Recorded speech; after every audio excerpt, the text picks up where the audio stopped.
Well, thanks guys for inviting us to be here with you guys for the Huddle. We love these things. It's a great opportunity for us to kind of do a little bit of a deeper dive into some of our products. And so what we thought we could do today is talk about Orvis Essentials. So when we were at the sales meeting, we spent some time talking about the book, and the fact that we're really targeting one particular competitor, which is the Neal Comparative Politics books, which is the #1 book on the market, and we think we really go head to head with Orvis Essentials. So we set some tools yesterday and some language around kind of selling against O'Neill, and what we thought we could do today is really dig into that with you guys as a group. We're recording this just so that you know, because we're going to actually share this with the rest of the sales force. But really what we're going to talk about today is the course itself, because really the most important thing about being successful is really understanding what the course goals are. The course itself, we'll talk about Orvis Essentials and do a refresh on that book, and then we're going to talk about O'Neill and really do a deep dive on kind of what O'Neill is all about, and then we're going to go right into the strategy piece. So we'll definitely build into the back and forth as we go through, and we have some time at the end for questions. So, but if you have a question while we're going, please just shout it out, and we can talk about it. So I'm going to actually hand it over to Scott now. All right, thank you very much. Okay, so I think some of you. Really quickly, could you? So if you guys wouldn't mind, on the either call. not putting yourself on mute, that'd be great. Thank you. All right, so to truly grasp.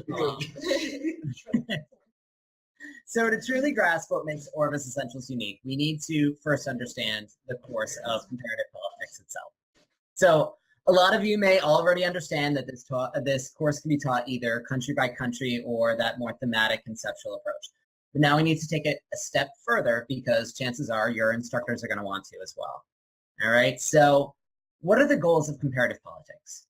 Well, as we know, like every nation is different. It's different in its politics, its history, its culture, its geography, economy, all of it. All right, so the primary goal of comparative politics is to understand the rich diversity of nations, governments, and people. Be able to answer long-standing comparative politics questions, like what explains political behavior? Who rules? All right, why do political behaviors occur? And where do they occur? All right, we are also here to explore issues through various perspectives, ideologies, theories, or as we like to call them, isms, like Marxism, elitism, institutionalism. There's so many out there. And finally, to draw connections between typical political behavior of the past and present day issues. So kind of allows us to make more predictive judgments on how to handle current day issues and crises. Does that make a lot of sense to you guys? Yes. Excellent. All right, so in order to reach these goals, different perspectives, ideologies, beliefs, structures, methods, theories, all of these have to be introduced to comparative politics. There's a lot out there. So we use them to answer some of those comparative politics questions to predictively solve current day issues, like I said. Most comparative politics books tend to stick with a single ism or a single way to perform research in comparative politics, mostly to avoid conflicting answers for students, because conflicting answers leads to a little bit of confusion maybe. But where's the critical thinking in that? All right, where's the freedom for students to decide for themselves how to study political behavior? Well, as our author Orvis has stated, the best comparativists are aware of their own biases and still use various methods to generate the most systematic evidence possible to come to logical conclusions. A super scientific, dorky way to explain, let's look at everything holistically. All right, so that brings us to step 2, which leads me, to knowing your Orvises. All right, so that's step 2. Introducing comparative politics essentials really embraces the conflicting nature of those theories and perspectives. So while there are some commonly accepted theories out there, sure, nothing is definite. All right, so Orvis Essentials takes what's called an objective pluralist stance. Woof. All right, let's unpack that a little bit.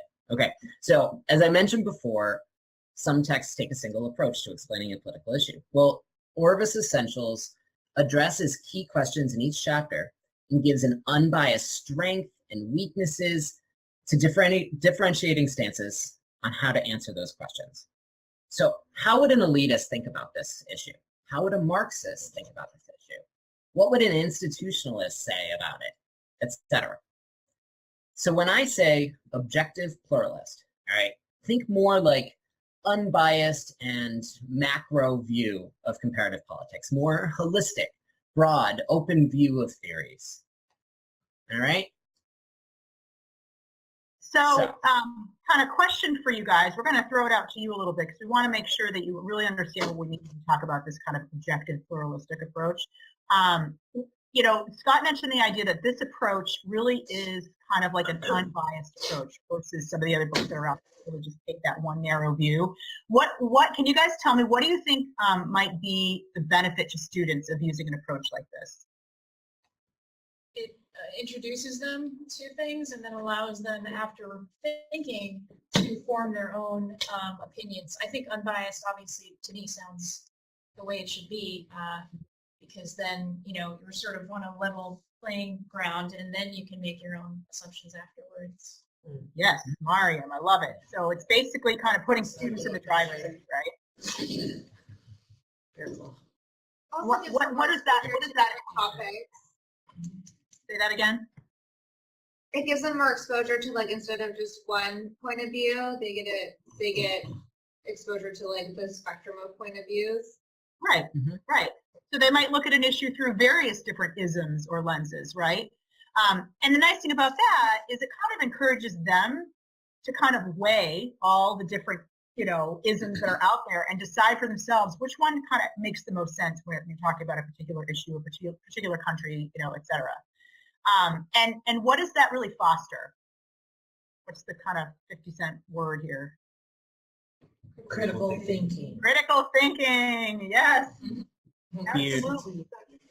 So, I mean, that's what it really boils down to. So, you know, when you're questioning, when you're having conversations and the critical thinking comes up as a course objective, this is really what you can point to. It's this objective, pluralistic approach. Okay, Scott, back to you. All right, all right. So for the full book, for the core Orvis text, we always told you to tell that hybrid story, right? It's the narrative plus the subject-specific case studies. You know, it's a really strong combination, and it should be, you know, it should continue to be a strong seller for you, all right? But case studies have been used as the primary method for comparative politics studies, but we're seeing a shift, you know, and that shift is because, you know, country data is becoming more accessible online, which means it's a little bit more customizable for instructors to bring in their own examples into class. Right? So what they need is they need a core text without the case studies that really just focuses strongly on that theory and on that core critical thinking skills. Right? So for many instructors, case studies are really a labor of love. Right? They can so easily bring in whatever country-specific data and articles they want from the internet, you know, making the printed case studies a little bit more superfluous for them. You know, so Orvis Essentials really distills the case studies from the big version, right? It doesn't remove them. You know, it takes a 7-page case study and distills it down into like 2 paragraphs, okay? And then it focuses on the concepts and the critical thinking first. It follows the dynamics of the current world by using brief examples and ties it directly into the narrative. All right, so for instructors interested in using publisher-provided case studies, and there's a lot of those instructors out there, you know, Orvis Big is still your go-to. But for a briefer, cheaper alternative for those that want to bring in their own case studies from the internet, lead with Essentials. So a quick and easy question to start off with is, how do you use case studies? Hey, Erica? Nope. Erica, did I lose you? Back. So, you know, we're talking about the essentials versus the full. What are the benefits of using the essentials over the full? What are some of the benefits? Instructors have their own flexibility of using their own case studies on the essentials. Yep, so flexibility. Yep. Price, they can get through the whole book Yes. easier. Exactly. Yep, it's less reading. Students are more likely to read. Price, right? It is definitely less expensive. More room for customization. And then, you know, another point that I want to make, and actually, this actually came from Monica. excellent point that she had to make. But the idea of taking the case studies out, you really kind of lends itself nicely to this idea of the pluralistic objective approach of the book. Because without the case studies, they aren't really attaching the theories or perspectives to a particular country. So they're not really compartmentalizing the concepts or theories, but really thinking more openly, more globally, and allowing students, again, to kind of create their own hypothesis. So it does come back to that kind of full flexibility, open thinking type of concept. So, Scott? All right. So, you know your Orvises, but how about the market leader, O'Neill Essentials from Norton? Okay. So O'Neill Essentials is in its 6th edition as of November. And like Orvis Essentials, it distills its case study information, brief examples, sprinkled throughout the text. So O'Neill, though, is a self-proclaimed institutionalist. Okay. Institutionalism is really only a single ism in the massive amount of concepts and theories that can be used to explain comparative politics. So in short, institutionalism really means that a book looks at classic institutions like the army, taxation, legislature, courts, as basically the only means to explain political behavior. While, as we just explained, that Orvis Essentials opens the door to so many other options for students to choose from. Institutionalism is also kind of antiquated. That's maybe the reason why so many people are using this book already, is that, a lot of instructors were brought up teaching comparative politics through an institutional lens. So it is an important lens, though. So don't get me wrong. The fact that Orvis Essentials, in fact, Orvis Essentials tackles institutionalism, but does so objectively. It states its pros and its cons. It states, the beliefs of its supporters and its opponents. But institutionalism is only a fraction of what Orvis believes makes up the study of comparative politics. So we called Orvis Essentials in the past the objective pluralist. So what would that make O'Neill? Kind of like the more non-objective, solely institutionalist book. Or even more plainly, it's kind of micro in its perspective. Fairly narrow in its point of view. Maybe even go so far as to say it's a little biased. So another thing to remember is that O'Neill is also married to this very strict, rigid framework that states that all political behavior stems from a struggle between freedom and equality, right? So Orvis, on the other hand, leaves that door open for students to make their own judgment on where that struggle lies. Okay, so there's a lot of O'Neills out there. O'Neill with cases, without cases, only cases. So when competing for Orvis Essentials, go for this white cover. All others or bundles, lead with Orvis Big. Does that make sense? Yes. Excellent, excellent. So Scott gave us a lot there, talking about O'Neill. Thanks, Scott. But, just an experience that you guys have had, in addition to this kind of institutionalist approach, right? Why else do people use O'Neill? I think it's like the way that it's written. It's very conversational, and it seems to resonate well with the students on how it actually presents the information. Yep, that's a good one. Yep. Why else? What are some other reasons why people might be using O'Neill? It's cheap in their eyes. In their eyes, right? But remember, we are less expensive. We're $8. So you're $78, $75. Ours is $70 for the printed book. So definitely, if that's the perception that they have, you just came out with what else? It seems to be riding a lot on reputation these days. Yes. Like because everyone else uses it, they use it. Yes, it is, and it is. It's a popular book. And along with that, in a lot of cases, it's the book that these instructors used when they took the course. It's the book that they know because it's been around for so long, right? Because we talked about this is a really kind of an antiquated, old school way of teaching it. Also, just plain and simple inertia, right? They've been using the book for a decade and they just don't really have a good, compelling reason to change at this point, right? And that's why it's so important to talk about kind of your questioning, right? So we're going to move on now and just kind of wrap things up. And I know we're kind of at the end of our time here, but just really quickly, talking about strategy. I'm going to kind of breeze through this, but I really encourage everybody to really dig into that email that I sent yesterday. It's got a lot of good stuff in there, including a whole bunch of questions that you should be asking to get at kind of the reason why people are using the O'Neill book, and questions that you can ask to kind of open up opportunities. So I urge you to look at that. Also, some great tools that were attached there. So you've got a TOC benchmarking grid. Now, this is really important, okay? Because when you do a side-by-side of the Orvis Essentials and the O'Neill Essentials book, there are some differences in the table of contents. So first of all, we have an extra chapter. It's on policy. So that's something to question around, whether or not that's something they would like. But also, too, just the organization of the chapters is a little bit different. All of the content is there in Orvis Essentials, but it's just mapped a little bit differently. So the benchmarking grid basically kind of draws parallels between the table of contents so that instructors can see, oh yeah, it's all in here. It's just kind of moved around a little bit.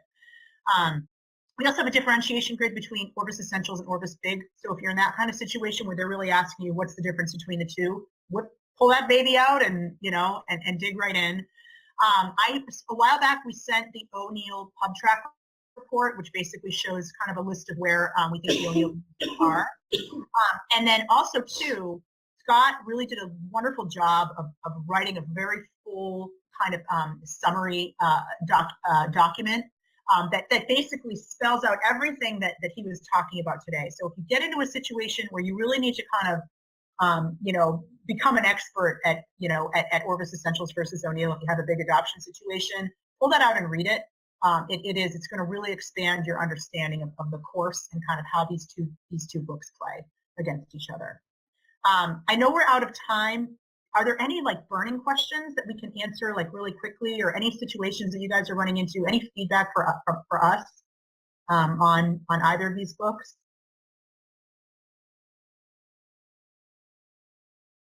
Nope. Mariam Okay. has already used your comparison. Awesome. Yeah, I literally got a professor who said, can you help me just, learn the differences between the two Orvis? So, I mean, there was more in-depth questions than he had, but I used that right away. So thank you so much for that. Great. Well, Awesome. while the questions may not be burning, is it okay if we sort of compile an email and send you any questions that we might have Perfect. that came out of this meeting or come from calls today? Yeah, Absolutely. So- Absolutely. And if you guys are making comparative calls today, I'm here all day. I think Scott said his desk as well. So you guys can always, I don't know if you do IM or Skype IM, or just send us an email, call me, text me if you want. That's fine. But we're here to answer questions for you while you're on the calls. Did we do market development for this, for the essentials? Not at the level that we've done for other first editions. So Okay. a little bit. Were you looking for leads? Is that? Yeah, do you guys have a lead list that we can work off of, a warm one?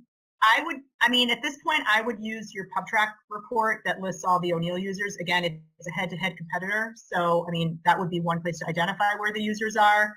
All of the editorial reviewer leads have been loaded into CRM for you guys. So if you have any, they should be in there and they should be flagged for you. And there definitely are a handful of people in there.